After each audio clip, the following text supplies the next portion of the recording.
Blessing. Napakagandang umaga po sa bawat isa at napakaganda na po ng inawit ng ating kapatid na si Lovie. No? Kung nakuha niyo po, nag-gets niyo po yung bawat lyrics, napakaganda po. Baka kung intindihin po talaga natin, baka kulang po ang panyo para punasan natin ang ating mga luha. Kasi sabi niya doon, what if ang trials pala ay nagdi-disguise lang siya, pero actually, mercy talaga yun ng Lord. Na katulad ng patutuo ng ating kapatid, no? Akala lang nila, ganun lang, gusto lang lumabas ni Harold ng maaga, pero hindi nyo alam, nagdi-disguise lang yun. But it is God's way of telling that I am full of grace, mercy, provision, goodness, and faithfulness. Amen. Pagdating kasi ng araw, kapag ipinanganak na siya, tatayo na siya dito, magpatutuo siya na dapat ako, lalabas lang ako ng ganito kalit. Relate na relate ako doon kasi yun po yung trabaho ko. Ang akin pong mga pasyente ay mga baby na less than 100 kilos. Meron po kaming babies na 500 grams, 800 grams, 900 grams. Kaya naintindihan ko po yun kung gaano po yun ka-critical yung ganon. But lahat yun, it is a disguise of God's mercy. Amen. Nakuha niyo po yung abitin. Napakaganda po ng abitin. At palakpakan po natin ang Lord. Dahil lahat ang ating mga naranasan ay nagdi-disguise lang yan. No, nagdi-disguise lang, nagbabalat kayo lang yan. Pero yun pala ay mercy ng Lord. Yun ay habag ng Diyos sa atin. Tayong lahat ay tumayo at manalangin. Atin pong ipagkakatiwala ang kanyang pong mga salita sa umaga nito. Can we bow down our heads as we honor God today? Hallelujah. Aming Ama, Diyos na makapangyarihan sa lahat. Truly, Lord, this is the day that you have made, Lord. And we will rejoice and be glad in it. Amen. Napakaganda, Panginoon, na paggising pa lamang namin, O Diyos, isa na naman pong katapatan niyo ang aming naranasan, Panginoon. Salamat po, Ama, sa araw na ito na narito kami, Panginoon, sama-sama kaming nagpupuri, sama-sama kaming umaawit ng papuri at pagsamba sa inyo, O Diyos.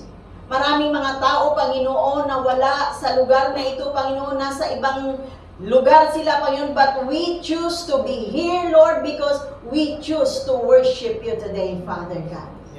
And it is indeed a big blessing, Panginoon, para sa bawat isa sa aming Panginoon, na dinala nyo kami sa lugar na ito upang kayo ay aming parangalan, O Diyos, sa aming kalagitnaan. Tinipon nyo kami, Panginoon, upang kayo ay aming papurihan at sambahin, O Diyos. Wala kaming ibang nais, Panginoon, sa aming pagpunta dito, O God, kundi ang muli namin katagpuin ang iyong presensya, Panginoon, sa lugar na ito, O Diyos. Kaya naman, Ama, salamat po sa mga awitin, Panginoon. Napakaganda, Lord, ng aming inawit, O Diyos, that if God is for us, who can be against us? If God is for us, who can stand against us? Walang sino man o anumang bagay, Panginoon, ang pwedeng makapagpatigil sa amin, O Diyos, upang dakilain ka, upang purihan ka at parangalan, Panginoon. Walang sakit, walang karamdaman, walang kakulangan, walang distansya, Panginoon, kahit malayo, Panginoon, walang pwedeng humadlang, Panginoon. Dahil nais namin kayong sambahin, nais namin kayong katagpuin sa araw na ito, O Diyos. Kaya naman, Ama, sa umagang ito, prepare our hearts, O God. Kung may nakikita pa po kayong karumihan sa aming mga puso, Lord, forgive us. Cleanse us, Lord. Purify our hearts, O God. Baka meron kami, Panginoong nagawa, meron kaming nasabi o throughout the week, meron kaming naisip, Panginoon, na hindi po nagbibigay sa inyo ng kaluguran. Patawarin niyo po kami ayon sa inyong dakilang habag at pagmamahal, O Diyos. And thank you, Father God, that you have always seen us through your eyes of mercy, Lord. Hindi niyo po nakikita ang aming mga pagkukulang, hindi niyo po nakikita ang aming mga kahinaan, Lord, but you have seen us through the righteousness of Jesus in our lives. Kaya naman, Panginoong Jesus, marami pong salamat muli. Thank you, Lord Jesus, for dying in our place.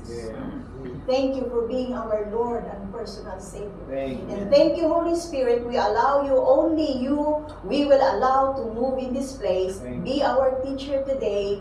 Be our preacher today, Holy Spirit. Teach us and allow us to understand your word upang patuloy kaming mamuhay na matagumpay sa amin pong pang-araw-araw na buhay. Amen. Salamat po muli sa inyo namin binibigay ang pinakamataas na papuri at pagsamba, pagdakila, pagluwalhati, parangal at pasasalamat sa nag-iisang Diyos.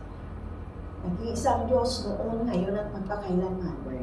Ito po ang aming sama-samang panalangin sa matamis at makapangyarihang pangalan ng Panginoon Hesus. Lahat ng anak ng Diyos ay magsabi ng Amen. Amen. Hallelujah. Please be. Pwede na po kayong umupo sa presensya ng Lord. Hallelujah. At muli, gusto ko pong masaya po kami. Lalo na po ang Wednesday group kasi isa na naman pong answered prayer, no? Hayaan nyo, kasi masaya kami, Brother Jess, hayaan nyo pong i-welcome ka namin muli na nakasama ka namin. Hindi lang yung mga anak mo masaya, Sister Madel, masaya din po kami na nakasama ka namin. Hallelujah. Palakpakan po natin ang Lord.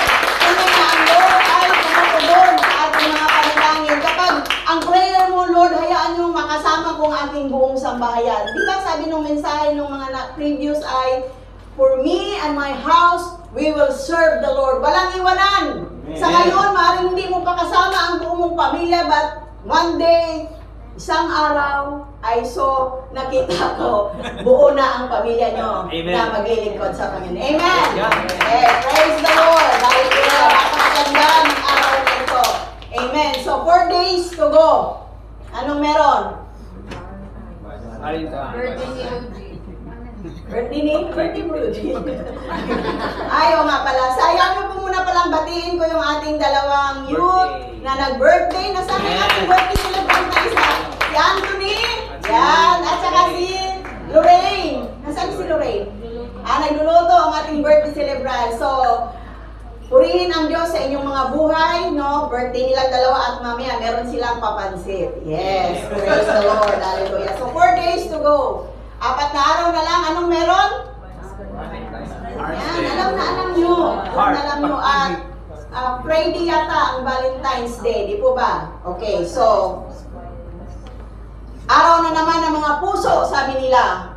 Dadanak na naman ang mga bulaklak, mga chocolates, no? Mga cards, ano pa?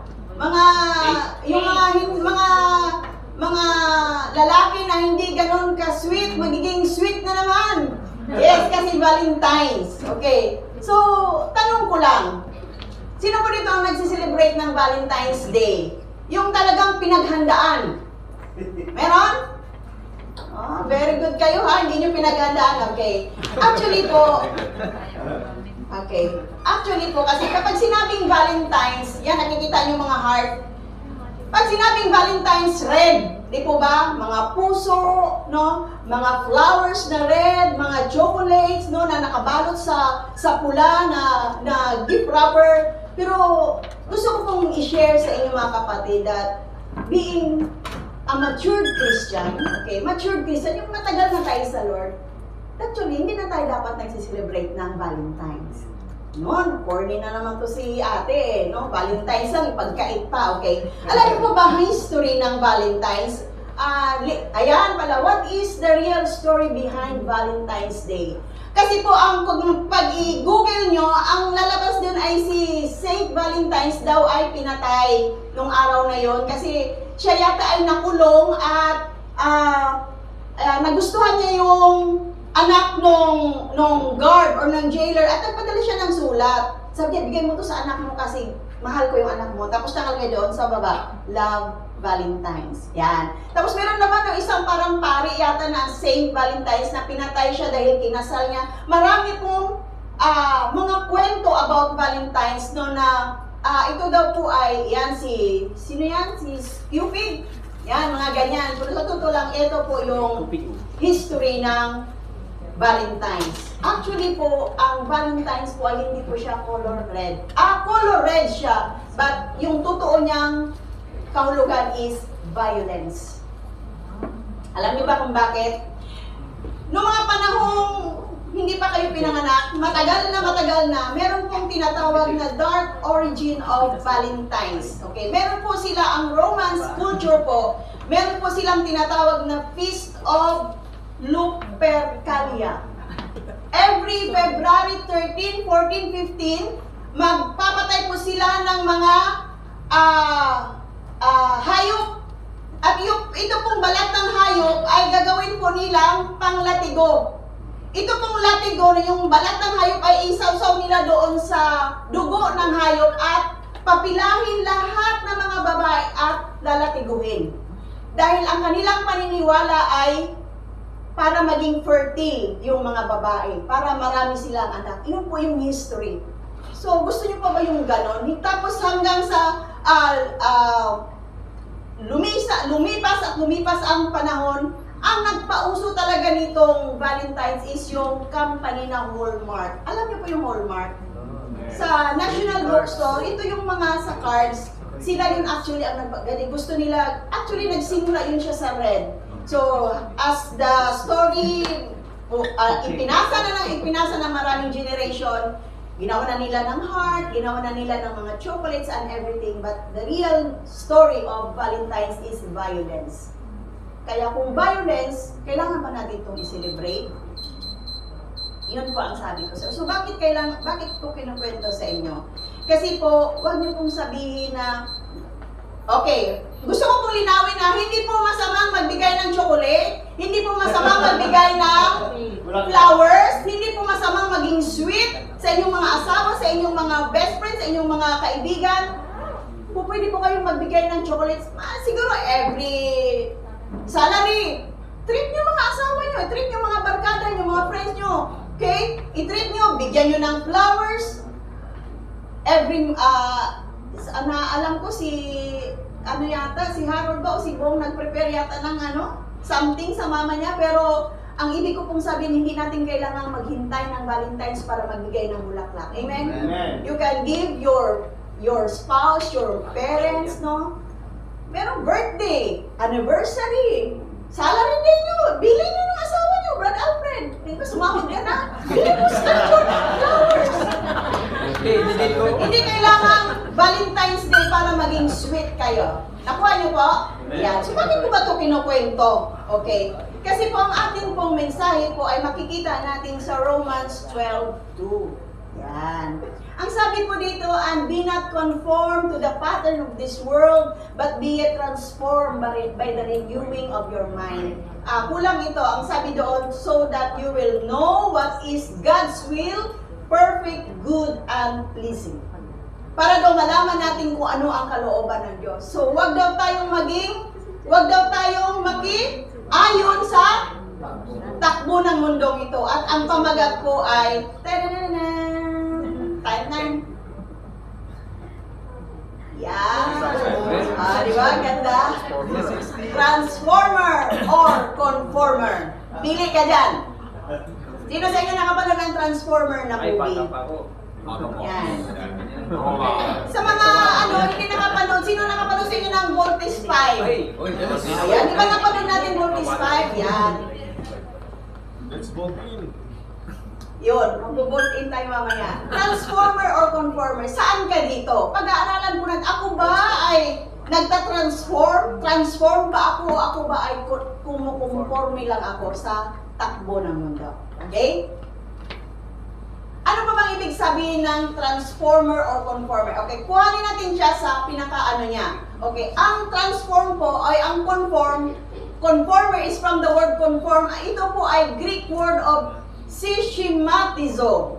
Di ba mga, sabihin nyo nga, syschematizo. Syschematizo. Mga Greek na kayo. Yan.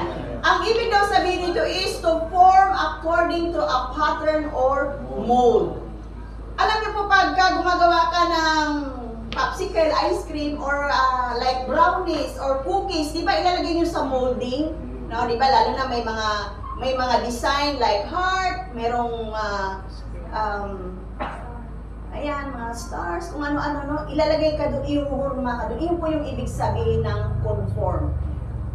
Doon ka, mapurma ka doon sa isang pattern. Okay. Ang transform naman po, the Greek word is metamorpho. Yan, no? Metamorpho means to change form in keeping with an inner reality. Ang transform daw po is manggagaling sa loob ang pagbabago. Nakuha niyo po? Napakasimple lang, no? Ang conform is, ang pattern mo is doon sa hulmahan. But ang transform is, ang pagbabago ay magsimula sa loob, sa inner. Okay, so ano po bang ibig sabihin nito? Okay, hayaan niyo pong basahin ko po muna ito. Be a transformer, not a conformer. What does it mean? To actively bring about positive change and influence your environment. Rather than passively accepting the status quo and blending with the crowd. Yung bang go with the crowd ka lang, go with the flow. It encourages us to take initiative to transform situation instead of simply conforming to existing norms. Yan. So kung medyo hindi natin gaano maintindihan, gusto ko pong ipaliwanag to sa inyo ng sa isang simple lang at madali niyong maintindihan. Okay? How to be a transformer and not a conformer to the world. Paano ba? Paano ba ako magiging transformer at hindi ako conform lang ako ng conform? Ano po ba sa Tagalog ang conform? Umaayon ka lang doon sa daloy ng mundo, sa daloy ng buhay. Okay? Para po malaman natin, paano ba ako mag-transform at hindi ako mag-conform sa mundong ito. Okay? Mahilig po kasi ako sa acronym. So, gusto ko po na, para madali natin, di ba mga estudyante, pag nag-memorize kayo, no, gumagawa kayo ng mga acronym. Okay? Like, kunyari, sa yung may exam, no? Characteristic of ganito. Tapos, gagawa kayo ng acronym para madali nyo ma-memorize. Okay? So, gagawa din tayo ng acronym at dahil malapit ng Valentine's, gusto kong gawing Valentine's para madali nating maintindihan. So, Valentine's, V. How to conform or how to be a transformer and not a conformer. V. Number 1, vigilant. Ano yung ibig sabihin ng vigilant? Mapagmatsyag.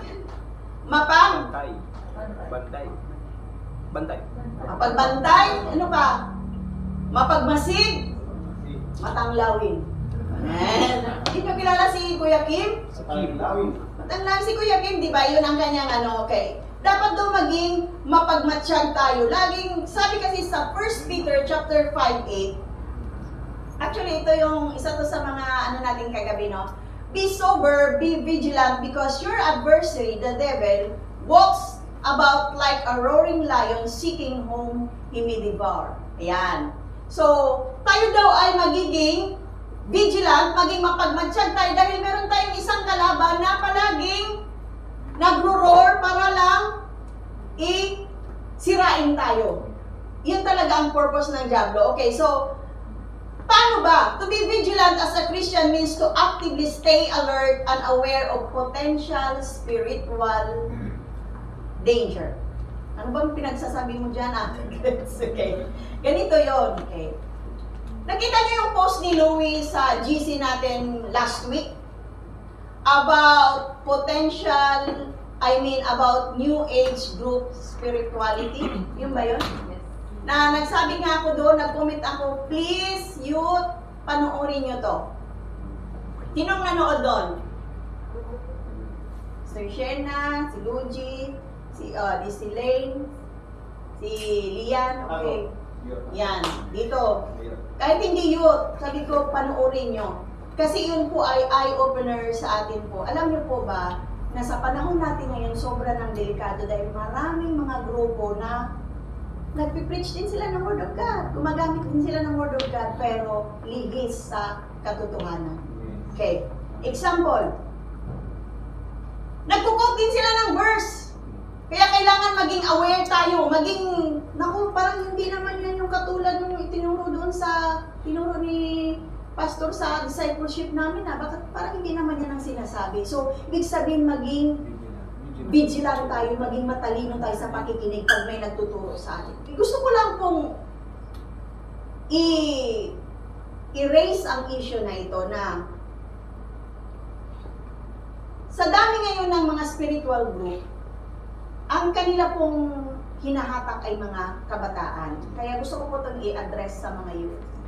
Okay? Marami po tayo ngayong grupo na nagtuturo din sila ng mga, nagko-quote din sila actually hindi sila nagtuturo, nagko-quote sila ng mga Bible verses. Okay? Pero gusto ko pong linawin sa inyo na wala po, there is no such thing as yoga in the Bible.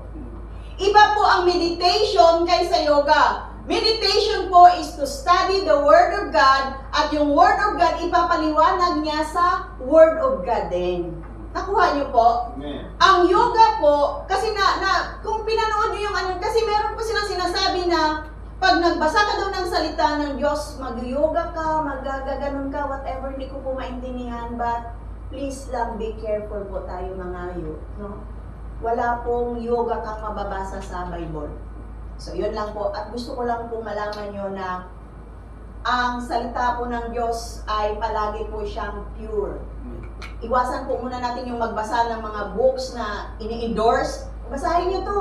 Mga ano to, about paano ka maging magaling, paano ka mag-communicate ng maayos. Please lang po. Balik po muna tayo sa pure word of God. Unahin po natin ang pagbabasa ng Bible. Pangalawa po is A. Ito po yung karugtong, no? Nauna na lang ako. A, always read your Bible. Dito po talaga tayo kukuha ng ultimate na instruction so that we cannot conform to the pattern of this world. Sabi sa Psalms 119 verse 105, your word is a light unto my path, is a light unto my feet, and a lamp unto my 119 verse 105. Your word is a light unto my feet and a lamp unto my path.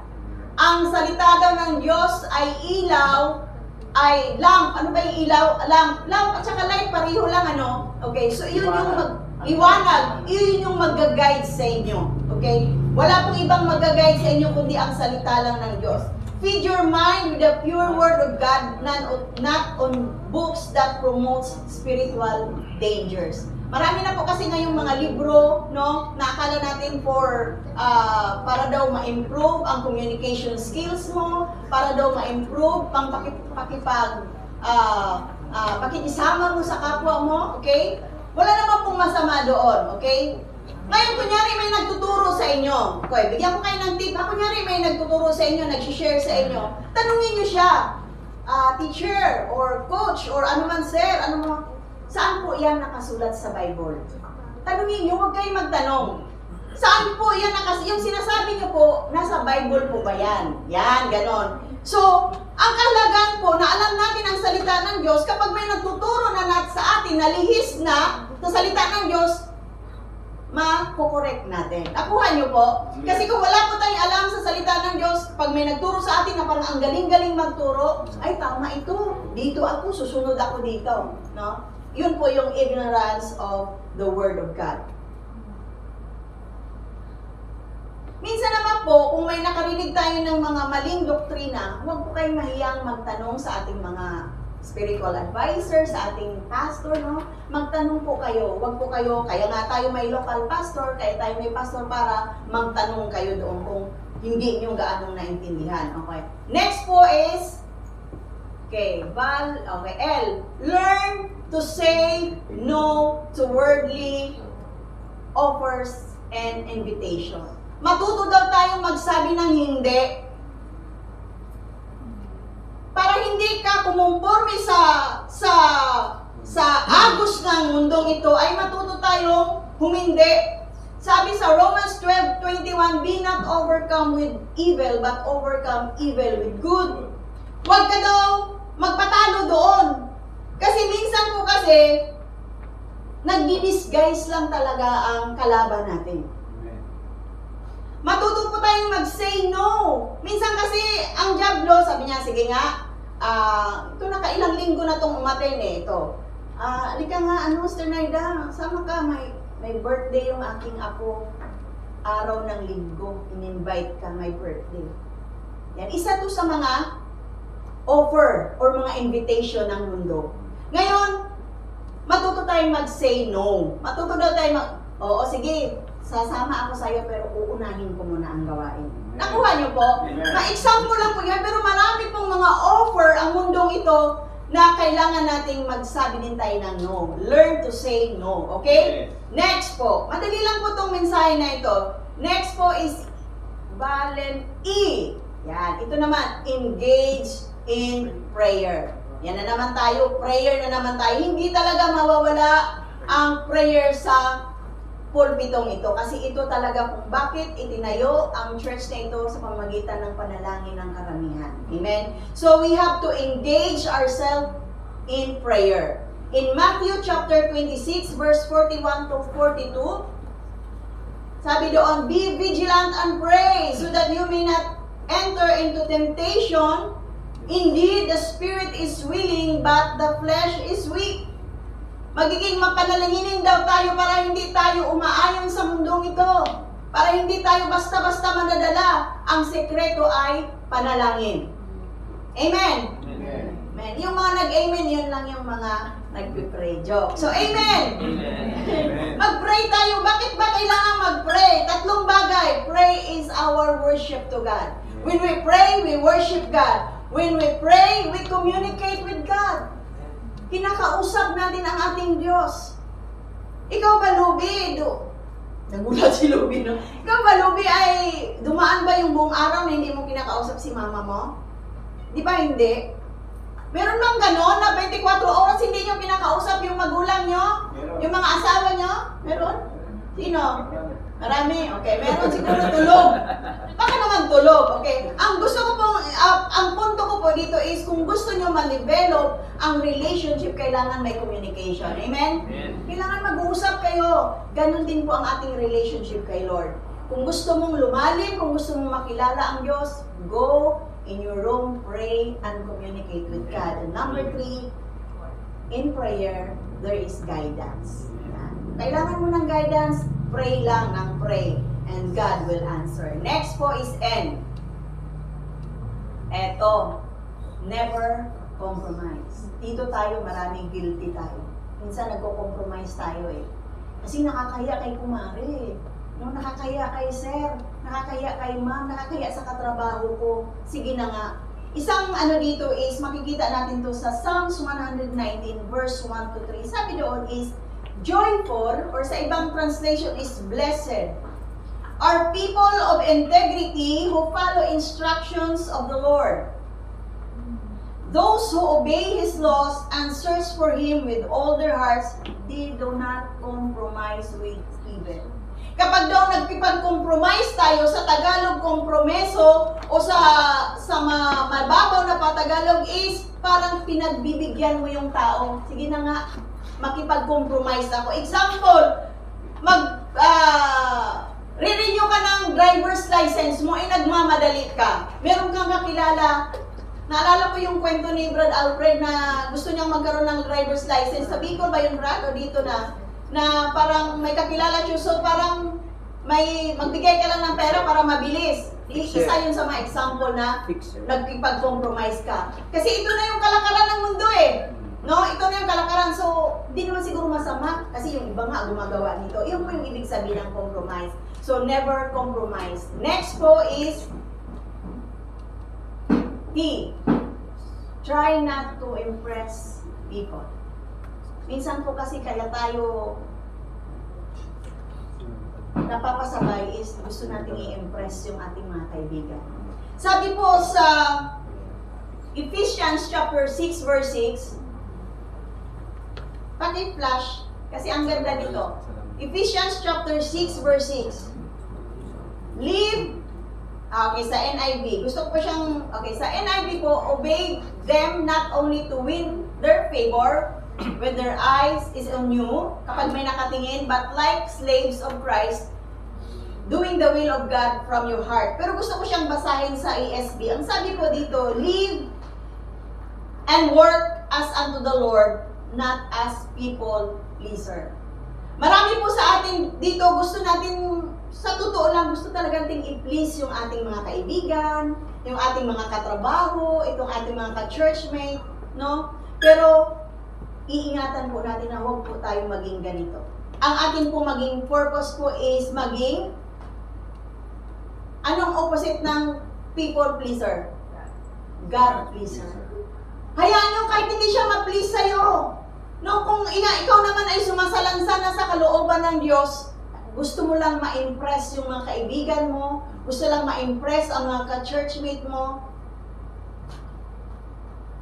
pero hindi ka na pala kalugod-lugod sa Diyos. Kasi ang sabi ng Lord, you cannot mock me, hindi mo ko kayang dayain. Alam ko ang nasa puso mo. Hindi ako yung piniplease mo yung ibang tao. So, ingatan po natin that hindi tayo doon papasok sa bitag na ini-impress na pala natin ay ang tao na. Minsan po sa ibang church, hindi dito ha, sa ibang church po, piniplease nila yung mga members nila kasi ayaw nilang umalis. Kaya ang ginawa nila, yung pag sila ay nag-preach, sinusugarcoat nila ang salita ng Diyos. Kasi inisip nila, naku, baka masaktan mo to si kapatid, hindi na to babalik. Kasi ang totoo po, ang salita ng Diyos po talaga ay matalas, masakit, minsan tatamaan ka, minsan mabubukulan ka talaga. Pero sad to say, merong mga church na sinusugarcoat nila, pinapatamis nila para hindi lang umalis ang kanilang mga member. Kaya kung makikita niyo po sa isang iglesia, meron pong inaalis ng Lord. Kasi meron pong tinatawag na tayo na pagliliglig. Dahil dito, dahil sa hindi natin ini-impress, we are not trying to impress people. Nakuha niyo po? Be a God pleaser, not pleaser of people. Next, imitate Jesus Christ or imitate God. Naminsahe ko na to sa isang Youth Sunday. Siyempre, hindi nyo na maalala, pero tumango si Luigi, siya lang nakakaalala. Last year, mensahe ko na to. Ano ba yung pang-ano nyo? Yung youth? Ano ba yun?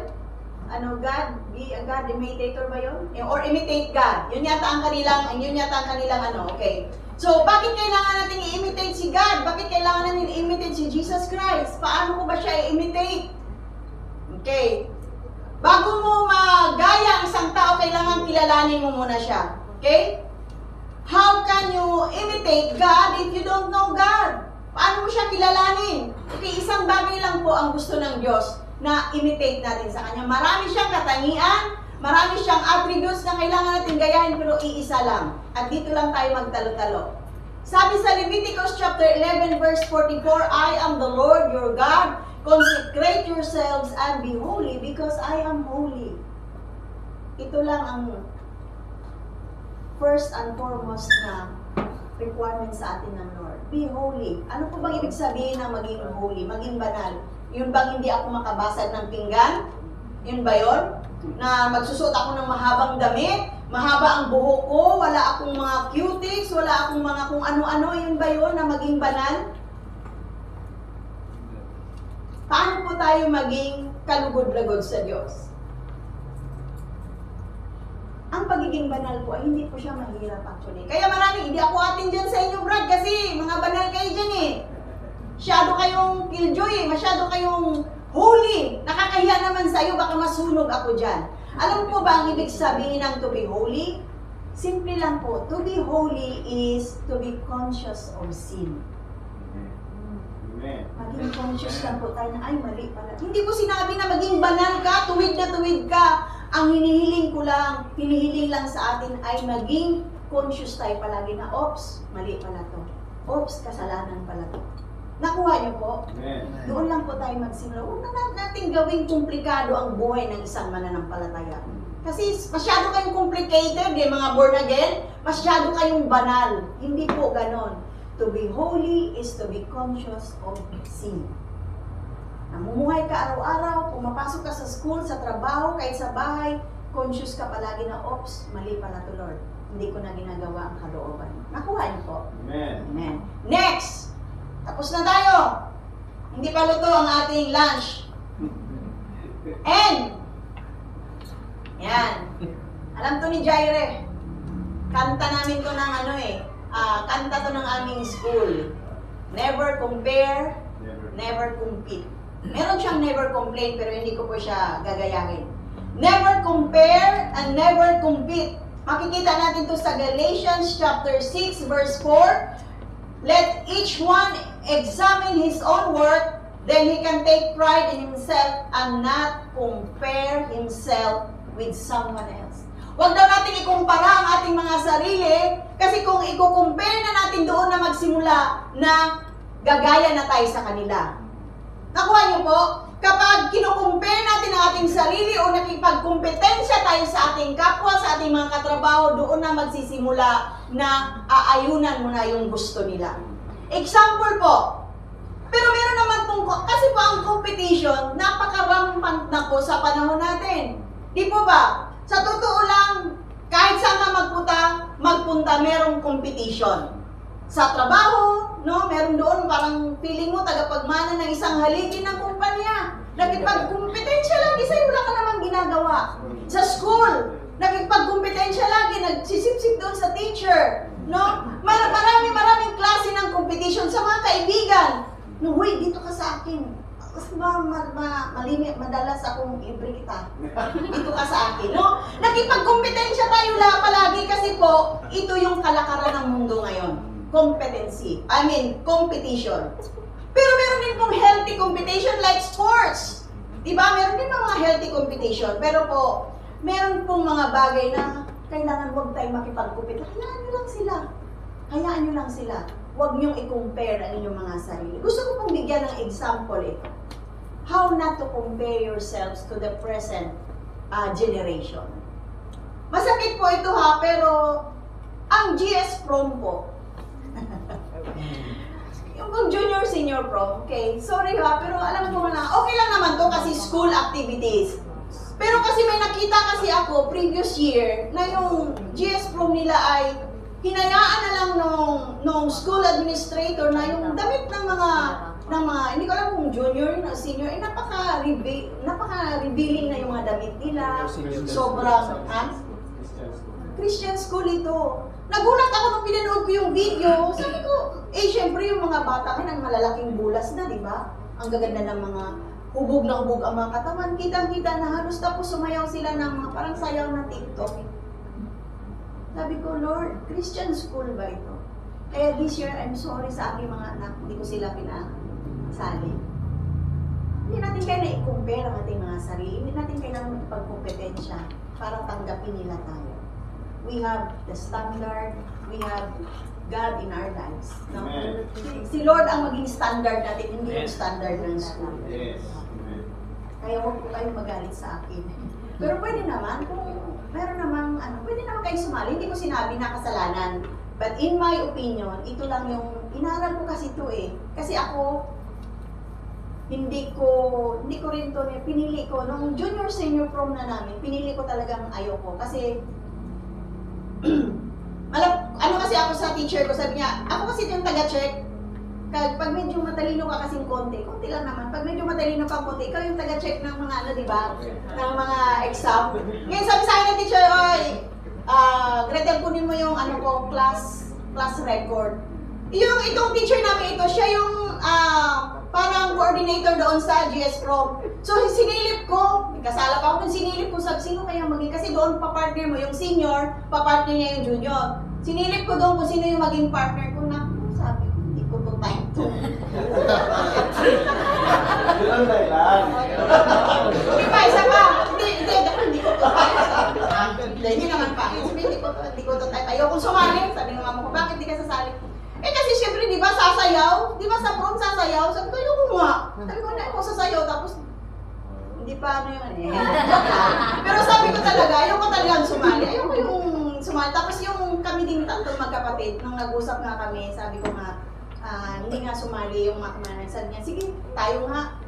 Nagtapos naman tayo ng hindi sumali dyan. Sa akin lang po, opinion ko lang po yun. Ngayon, kung gusto nyo naman po, like, tapos na yata si Justin. Si Justin tapos na, no? Wala namang pong hindi siya nagtuloy. Okay. So, kung sa inyo po, nasa inyo po yun. Ako naman po ay advice lang. Okay. Walang pilitan. Last po is, Second to the last, E. Valentine. Sa E na tayo, E. Exercise your faith. Okay, paano natin magiging hindi tayo magko-conform, but we have to be transformed sa magitan ng pag-exercise ng ating pananampalataya. Kanina po, madaling araw, gising na kayo dahil fun run kayo, nag-exercise kayo. Ano naman po ang napala nyo? No? Anong napala nyo?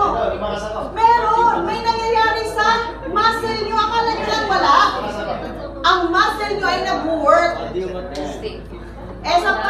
Isa pa. Alam nyo po ba na nung gumising kayo ng bago mag-alas 4, discipline po yun. No? Kasi nangako kayo, nag-meeting kayo, no? Kita-kita tayo ng ganitong oras. Ang hirap kayong gumising. Sabi ko, sige, kayo na lang. Hindi ako sasali dyan kasi hindi ko talaga kayo gumising ng ganito. Pero dahil ginawa nyo, nagpunta kayo, isa po yun, discipline. Nakuha nyo po yun. Pangalawa po, na-exercise yung mga muscle nyo. Alam niyo po ba kapag hindi nyo ginagamit ang mga muscle nyo ay magtatampo din ito. Meron tayong tinatawag na muscle wasting. Lalo na po dun sa mga na-stroke, yung hindi na kumikilos, may tinatawag po tayo dito na muscle wasting. Ang tawag po dito ay atrophy. Ito po yung muscle nyo ay nagwi-weak na siya at hindi mo na talaga siya magagamit. Sa ating pananampalataya, ganun din po. Nag-shrink na yung muscle kapag hindi ginagamit. Sa ating pananampalataya, kapag hindi po natin ginagamit, manghihina po tayo. Kailangan ini-exercise natin ang ating faith. Gusto ko pong i-share sa inyo, ano ba ang ibig sabihin ng exercising your faith? Okay, minsan po kasi, akala natin, pagsubok lang yan. Katulad ng mga patutuo, katulad ng inawit, no? Alam niyo po ba na ang trials minsan ay ganito? Hindi siya mukhang trials, ganito siya. Minsan ganito siya, facing what you've been running from. Kapag daw, hinaharap mo yung mga bagay na dapat tinatakbuhan mo. Ibig sabihin, may problema, harapin mo. Huwag mong takbuhan. Yun daw po yun, ini-exercise mo yung faith mo. Pangalawa, remaining silent when you want to speak. Yung minsan mali kung sinasabi ni kapatid, gusto mong makipag-debate pero pinili mong manahimik. That's exercising your faith. Number 3, apologizing first. Yes. Sino dito ang marunong mag-apologize first? Amen. Ha? Amen. Yan, Sir Lorna. Ako medyo ako dito, 85% lang, joke lang. Pero ibig kong sabihin, minsan sinusubok din tayo dito. In-exercise natin yung faith natin. Sige nga, tingnan ko nga. Kasi diyan makikita ko, humble ka. Yes. Ayoko nga. Siya kayong nang una. Kayong may kasalanan. Okay? Number 4. Loving them anyway. Halin mo na lang kahit hindi mo siya type, halin mo na lang kasi kapatiran.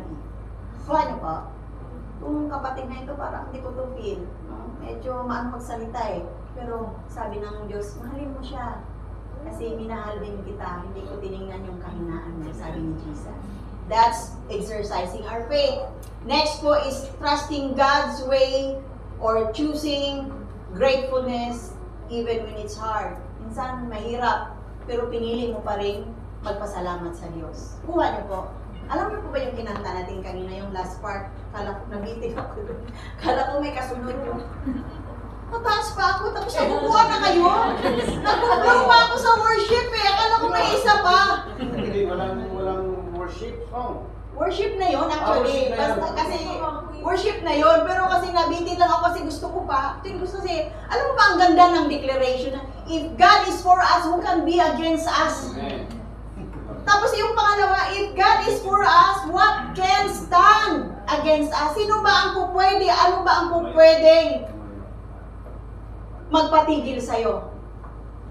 Nung nakatayo ako dyan kanina, gusto ko sanang tumalon eh. Yung sa una pa lang, ang aking pong mundo ay umikot na naman. Yan, nandiyan na naman si Vertigo. Kaya kanina, sabi ko, sinasaway ko siya, sabi ko, kasama ko ang Diyos at wala kang karapatang pigilin akong mag-worship sa Lord. Amen. Vertigo ka lang. Victorious ako. Amen. Amen. Victorious tayo. Amen. Amen. Sabi ko, ang ganda. Ang ganda ng salita ng Diyos. Sabi niya, if God is for us, what can stand against Hindi nga sino eh. Kasi kung sino, alam na natin, Diablo. Pero what? Ano ang mga bagay na po pwedeng magpatigil sa'yo sa pag-worship sa Lord? Meron ba? Dapat wala kasi ang Diyos ay nasa sa atin. Amen. Praise the Lord. And the last sa Valentine's S. Sana madali nyo itong ma-memorize. Vigilant. Always read your Bible. Learn to say no. Engage in prayer.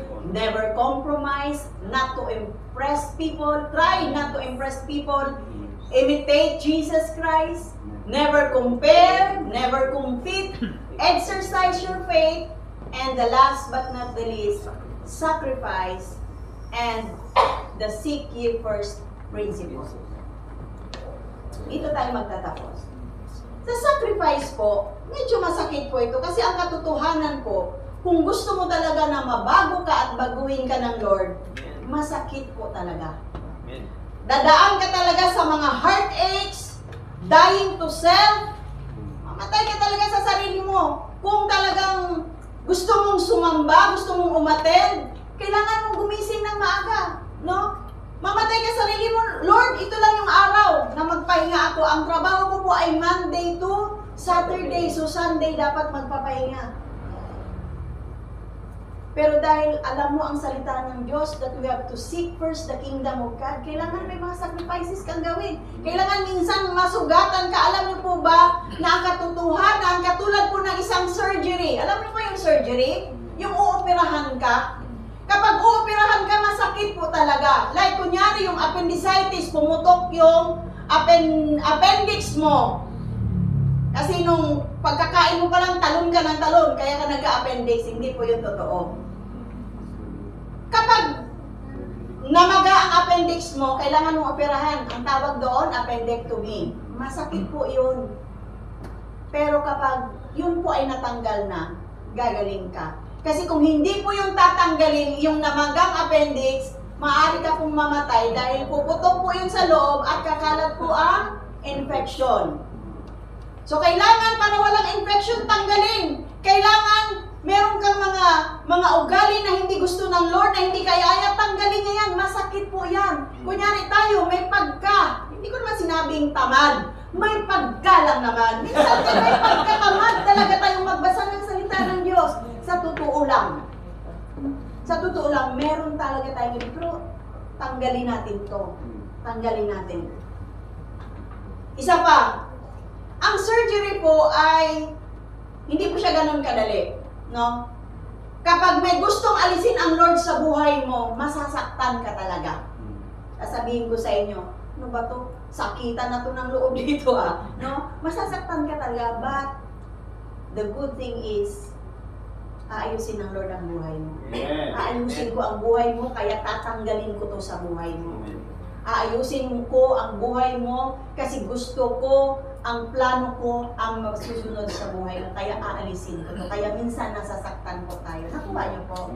And the Word of God is powerful. The Word of God is true, and it is truth, and it is alive. Katulad po siya ng isang tabak na magkabila ay talim, na minsan pag narinig natin nasasaktan po tayo, pero hindi po yung nagsasalita ang, sabihin nyo naman, pinaparinggan na naman ako sa mensahe, pero hindi po. Kapag kayo ay nasaktan sa salita ng Diyos, ibig sabihin, buhay ang salita ng Diyos. Amen. At merong gustong i-correct ang Lord sa buhay mo. Kapag kinokorek ka ng magulang mo, kunyari kinokorek ka ng magulang mo, masama ba ang magulang mo? Di ba hindi? Kinukorek ka dahil gusto niya mapabuti ka. Ganon din po ang ating Diyos. Ang gusto ng Lord, mapabuti tayo, kaya gusto niya gagaling, aalisin niya yung mga bagay na hindi ka nais-nais sa buhay natin. Amen? Palakpakan po natin. Kailangan tayo ay maging, we are transformers and not conformers to the world. Tandaan po natin, hindi natin kailangang sumang-ayon sa daloy ng mundong ito. Tayo ay maging transformer. Tayo ay maging transform sa pamamagitan ng salita ng Diyos. Magsisimula sa loob, katulad ng kanina, manggagaling sa kaloob-looban. Nakuha niyo po? Hindi po pwedeng, nagbago na ako, hindi pwede. Ang Lord, sa loob magsisimula ang pagbabago, then lalabas, makikita sa outward appearance. Yes. Gusto ko pong basahin ang Romans 12:2 sa Easy English Version. Napakaganda po kasi yung ginamit natin kanina is NIV. Dito po tayo magtatapos. Gusto po siyang basahin at sana po ay meron ba tayong dyan, Easy English Version? Wala, no? Okay. Babasahin ko na lang po. Kaya nga easy English kasi madaling intindihin. Okay, ganito po. Dito po tayo magtatapos. Okay. Sabi po sa Romans 12:2 in Easy English Version, sabi niya, do not let yourselves be like the people who belong to this world. Huwag daw kang tumulad sa mga tao na nandito sa mundong ito. But instead, sabi niya, let God change how you think. Hayaan niyo daw ang Diyos ang magbabago sa mga kaisipan natin. Then, you will become new people. You will be able to understand what God wants you to do. Maintindihan mo kung ano ang pinapagawa ng Diyos sa iyo. Maintindihan mo, you will understand what makes God happy. You will understand how to completely live as God wants you to live. Maunawaan daw natin na ito yung plano ng Diyos sa buhay mo. Hindi natin kailangang sumang-ayon sa mundong ito, but we have to renew our mind upang malaman natin ang eksaktong plano ng Diyos sa buhay mo, sa buhay mo, sa buhay ko, sa buhay ng bawat isa sa atin. Amen? Amen. Amen. Tayong lahat ay tumayo, tayo ay Lord. manalangin. Hallelujah. Hallelujah. Praise the Lord. Hallelujah. Yes, Lord. Salamat po, Panginoon, sa inyong maiksing mensahe, Panginoon. Nawa ang maiksing mensahe ito, Lord, ay mag-iwan ito ng lugar sa aming mga puso, Panginoon. Yes. We Change us. don't have to conform to the pattern of this world, Yes. God. But help us, Lord, to be transformed, O God, by the renewing of your minds, of our minds, O God. Na mananatili kami, Panginoon, na ang aming pagbabago, ang aming pagtatransform ay manggagaling sa kaloob-looban namin, Panginoon. Hayaan niyo, O Diyos, na kami ay babaguhin ang inyong mga salita, Panginoon. Kung may nakikita po kayo, Panginoon, na hindi karapat-dapat sa aming lifestyle, Panginoon, kung may nakikita ka, Lord, na hindi maganda, Lord, willing kami, Panginoon, na alisin niyo po ito, Panginoon. And we are willing, Lord, to pay the price, O God. Kung minsan masakit ang iyong mga salita, O God. Yes. But your word says, Lord, that your plan for us is to prosper us. Hindi niyo, Panginoon, plinano na kami ay mapahamak, kami ay masadlak, Panginoon, sa kahirapan, but your plan for us is to prosper us, O God. Salamat po, O Diyos. Hayaan niyo po na maunawaan namin, Panginoon, ang prime plan niyo po, Panginoon, sa buhay ng bawat isa sa amin, O Diyos. Marami pong salamat. Seal this word, O God, Panginoon, na maging gabay namin ito sa araw-araw naming pamumuhay, O Diyos. Salamat po, Ama. Make us and allow us, O God, to be a transformer, O God, in this world, Lord. And be a light. Maging ilaw kami, maging asin kami sa mga taong nakapaligid sa amin, Panginoon. At sa mga taong hindi pa nakakilala sa inyo, O Diyos. Salamat po muli sa inyo namin ibinibigay ang pinakamataas na papuri at pagsamba. In Jesus' mighty name. Amen. Amen.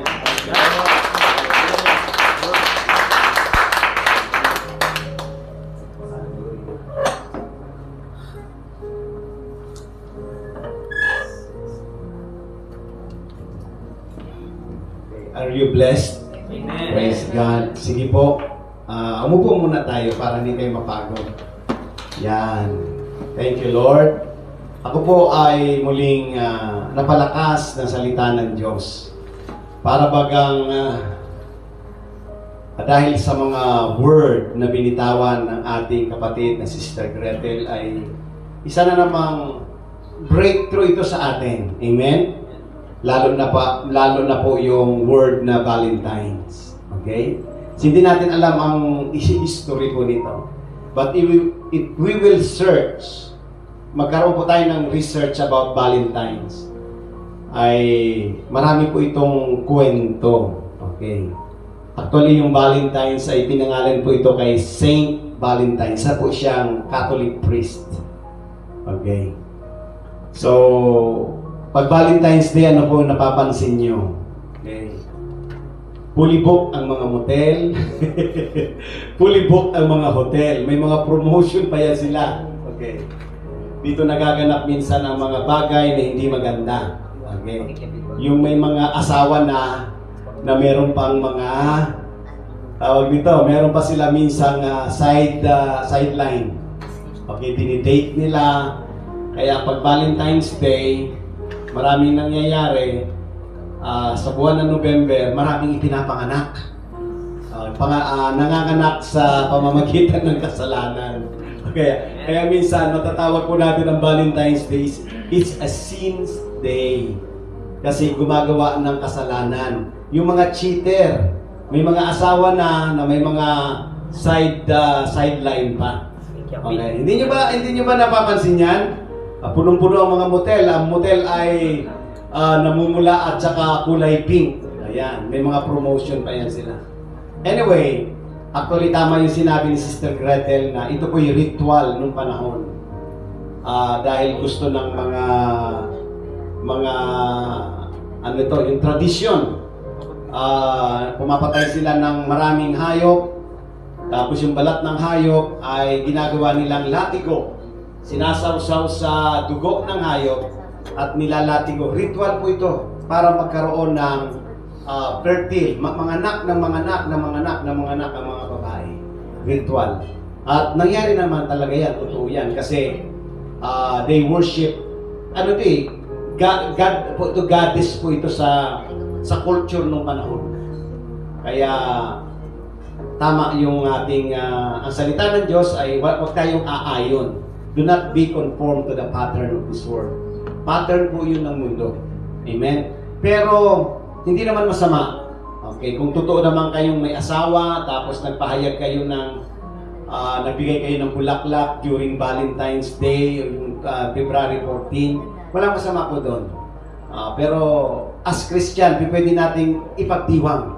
Kung gusto mo araw-araw na ipahayag mo yan sa iyong meron kang nililigawan, araw-araw na lang sa baka mapasama tayo sa pagkukumporme natin sa pattern to this world. Amen? So siguro mahalaga po yun. Mahalagang maintindihan natin lalo na yung mensahe. Amen? So wala po masama. Hindi po yan. Nasa inyo pa ring jurisdiction. Okay? We are just making the Word of God true in our lives. Mas mainam po yun. Mas mainam na kumumporme tayo sa salita ng Diyos. Wala ho tayong pagsisisihan kapag tayo po ay umayon sa salita ho ng Diyos. Okay? Because we love the Lord. Amen? Palapakan po natin ang Panginoon. Hallelujah! Hindi po tayong lahat tayo ngayon. At inaanyayahan ko po si Brother Anthony, Sister Lorraine, as well as Sister Aiza. Okay. Sister Aiza, hindi niya birthday. Kaya lang, aalis po siya. Mangingibang bansa po siya. Kung kayo ay gagaling kayo? wala pa kayong sakit. Magaganap ang gusto nyong, ano ba yung wish nyo today? Ano ba? Kayo lang nakakaalam, pero ipag-pray natin yan na mangyari sa atin ang hinihingi natin sa Panginoon. Our God is a miracle working God. Kaya niyang gawin ang gusto niyo. Okay? Kaya niyang ibigay sa inyo ang desire ng inyong puso. Alam ko yan, may mga desire sa inyong puso. Amen. So tayo pong lahat ay manalangin. Okay? At purihin natin ang Diyos sa mga oras na ito. Palakpakan po natin ang Panginoon. Yes, Father God. First of all, we thank you for your inspired word of God na ipinahayag mo po sa amin through the power and the anointing of the Holy Spirit. Lord, ang mga salita mo ang siyang gabay, ilaw at tanglaw ng aming buhay. At nagpapasalamat po kami, Panginoon, that by the preaching of your word, our lives will be transformed to the image of your Son, Jesus Christ. Maraming salamat, O Diyos, doon sa ginamit mo ang aking asawa, aming Sister Gretel, Panginoon, ang nawalang kalakasan niya, pisikal, ay ibalik mo sa kanya, Panginoon. Ipagkalubo pa ang knowledge and wisdom, Panginoon. Nagpapasalamat kami sa mga kababaihan na gifted, Panginoon, sa pagpapahayag ng salita mo, Panginoon, sa church na ito. At dadami pa sila, Panginoon. Hallelujah. Maraming salamat. At sa mga sandaling ito, Panginoon, dinadakila ka namin at pinupuri ka namin. Salamat sa mga salita mo, Panginoon. Naway ito'y tumimo sa aming puso. Mga anak ito, Panginoon, ng mga bagay na kailangan namin, Panginoon. Mabago ang aming ugali, mabago ang aming paniniwala, mabago, Panginoon, ang aming mga kaisipan sa pamamagitan ng mga salita mo, Diyos. Thank you, Lord God, at sa mga sandaling ito, Panginoon. Ngayon ay may nagdidiwang, Panginoon, ng kanilang kaarawan, and these people, Panginoon, acknowledge you that you are the giver of everything in their lives. Si Brother Luigi, si Brother Anthony, si Sister Lorraine, at maging si Sister Aisa, Panginoon. Lord, ipinapanalangin ko si Anthony, una, Panginoon. Lord, ang kanyang buhay ay dinala mo siya, Panginoon, sa church na ito, Panginoon, bilang batang mananampalataya, Panginoon. Nagsimula siya, Panginoon, sa ganitong edad, Panginoon, at tatapusin niya ito, Panginoon, hanggang siya ito tumanda, Panginoon. Pagpalain mo ang kanyang buhay, Panginoon. Ng kalusugan, Panginoon, ng kanyang desire makapagtapos ng pag-aaral, Panginoon. At alam ko po, Panginoon, na meron pa siyang plano sa kanyang buhay. Hayaan mo maganap ito, Panginoon, sa kanyang buhay. Maging si Sister Lorraine, si Brother Luigi, Panginoon. We pray, Panginoon, na ang mga batang ito, Panginoon, ay i-raise mo sa church na ito, Panginoon, na maging manggagawa, Panginoon. Sila, Panginoon, ay magiging taong iglesia, taong church, Panginoon, na susunod sa iyong kalooban. Hayaan mong mangyari ang kanilang mga plano at desire sa kanilang puso. Kayo po, Panginoon, ang magbibigay nito sa kanila, Panginoon. Ingatan mo po sila, Panginoon, na huwag ma-influensyahan ng mga maling katuruan sa mundong ito, Panginoon. Tunay, Panginoon, na kayo po ang tumawag sa kanila. Kaya, ikaw din, Panginoon, ang magpapakita at gaganap, Panginoon, sa kanilang buhay. Lahat, Panginoon, ng pangangailangan nila ipagkakaloob mo, Panginoon, sa kanilang pag-aaral, Lord, at maging sa lahat ng pangangailangan nila, maging sa spiritual, Panginoon, and knowledge and wisdom in your word, ay patuloy na makakamtan po nila in the mighty name of Jesus. Maraming salamat. Si Sister Aisa, Panginoon, ay pupunta ng Singapore this coming 12 of February, Panginoon. Hinihiling namin, Ama, ang iyong protection sa kanya, ang iyong gabay sa kanya, Panginoon. At kung ano man, Panginoon, ang kanyang business deal, Panginoon, na gagawin doon sa Singapore, nawa maging matagumpay ito, Panginoon. Hinihiling namin, Panginoon, ito sa pangalan ng Panginoon Jesus. Bigyan mo po siya, Panginoon, na maraming client, Panginoon. In the mighty name of Jesus, na babalik po siya, Panginoon. Daladala niya, Panginoon, ang kagalakan sapagkat bibigyan mo siya ng maraming tagumpay, Panginoon, sa pagpunta niya sa Singapore in Jesus' name. Ingatan mo, Panginoon, ang eroplanong kanyang sasakyan, Panginoon, back and forth in the mighty name of Jesus. Salamat, Panginoon. Dinadakila ka namin and we declare, Father God, victory upon our lives. Sa mga kapatid naririto, Panginoon, na hindi nasabi ang kanilang mga desire, and praying to them, O God, in the name of Jesus. Let your blessing be upon us, Panginoon. Ang kanilang kahilingan, ang kanilang desire, mangyari sa kanilang buhay in Jesus' name, Lord God. Salamat sa iyo ng maraming, Panginoon. Dinadakila ka namin, pinupuri ka namin, Panginoon. Naway ang pag-ibig mo, ang kapayapaan ng Panginoong Jesus, at ang pakikipag-isa lagi ng banal na Espiritu sa aming buhay ay laging sumaamin, Panginoon, habang kami nabubuhay sa mundong ito. Thank you, Lord, for your grace. Thank you, Lord, for your favor in our lives. Right now, in the name of Jesus, we receive, O God, your promises. We receive our prayers, O God, na ito'y dininig po sa pangalan ng Panginoong Jesus. Ang lahat ay magsabi ng Amen.